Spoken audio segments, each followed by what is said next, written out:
also standing up against religious persecution around the world.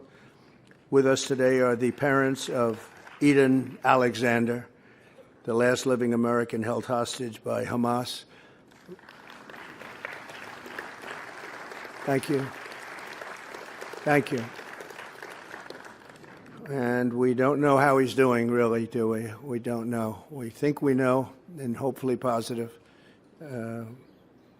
2 months ago, we were pretty sure, and looked like he was getting out, but they've toughened up a little bit, and it's a terrible thing. I know what you're going through.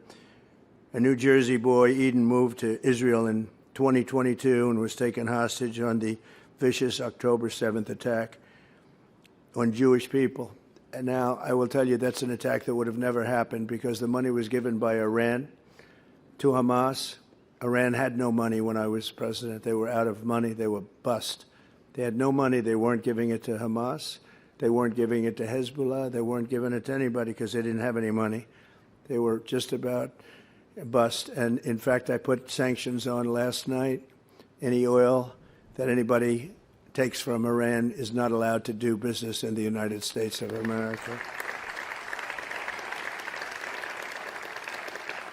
which is what I did the last time. That drove them into a very bad state, and they were ready to make a deal, except for the election. Didn't turn out the way it should have. It was a rigged election, and we might as well say it. But it was totally rigged. It was disgraceful. I think it's going to go down as one of the biggest. We wouldn't have, think of it, your son would be home. You wouldn't have had October 7th.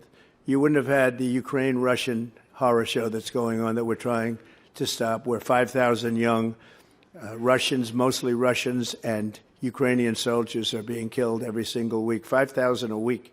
So think of those parents, you know, they're from Russia, they're from Ukraine for the most part, and other people, but for the most part. And that would have never happened. It was never going to happen. No chance of it happening. Putin and I talked all the time. He knew it wasn't going to happen. I told him it wasn't going to happen. And through gross incompetence, it did take place, and it's a horrible thing. And you wouldn't have had inflation. Think of it. You wouldn't have had inflation. You wouldn't have had the horror show at Afghanistan, which I think is what gave Putin the resolve to go in and do what he did, because he looked at how badly we got out. We lost 13 soldiers. 42 were horribly injured. Nobody ever talks about them. The legs, the arms, the face, horribly injured. That would have never happened.